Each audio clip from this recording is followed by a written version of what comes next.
අයිබෝවන් අපේ ගෙදර කුකින් YouTube channel එකට අදත් ඔයගොල්ලන්ව ආදරෙන් පිළිගන්නවා. ඔන්න මම අද ඔයගොල්ලොත් එක්ක හදන්න යන්නේ හවස තේ වේලාවට විනාඩි 5න් හදා ගන්න පුළුවන් පකෝඩා. පකෝඩා හදන ක්‍රම කීපයක් තියෙනවා. අද මම vegetable පකෝඩා තමයි හදන්න යන්නේ. එහෙනම් අපි බලමු මේ vegetable පකෝඩා එක හදන්න මොනවද අපට ඕන කරන්නේ කියලා. අපි මේ පකෝඩා එක හදන්න ඕන කරන ද්‍රව්‍යයන් මම මේ වීඩියෝ එකට යටින් දාලා තියෙනවා බලන්න. මම අලාරන් තියෙනවා අර ගේඩර් කරලා අරන් තියෙන්නේ කරපිංචා ලූණු කැරට් අවු මිරිස් කඩල පිටි ඕන කරන අපට පාම් පිටි කෑලි මිරිස් කහ කුඩු මිරිස් කුඩු ලුණු අපිට තව සූදුරු චුට්ටකුත් ඕන කරනවා මේකට බෙද ගන්න අපිට තෙලුත් ඕන කරනවා වතුර පොඩ්ඩක් ඕන කරනවා මේක අනාගෙන යද්දි බටර් එක ගානට හදා ගන්න. එහෙනම් අපි බලමු මේ පකෝඩා එක හදන්නේ කොහොමද කියලා.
අපි හදාගත්ත vegetable පකෝඩා එක මෙන්න මේ විදිහට තමයි තියෙන්නේ.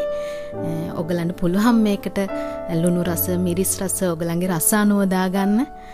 එහෙනම් මේ වගේ රසවත් පකෝඩා එකක් ඔයගොල්ලෝ හදලා රස බලන්න. ඒ වගේම තමයි ඔයගොල්ලෝ තාමත් මගේ channel එක subscribe කරලා නැත්නම් subscribe කරන්න bell icon එකත් click කරන්න. Facebook එකේ අපේ ගෙදර Facebook page එකට ගිහින් like කරන්න, Instagram එකත් follow කරන්න, යාළුවෝ එක්ක share කරන්න, comment කරන්නත් අමතක කරන්න එපා. එහෙනම් මේ වගේ රසවත් වීඩියෝ එකකින් අපි ඉක්මනින්ම හමු වෙමු. ඔයගලන්ට සුබ දවසක්.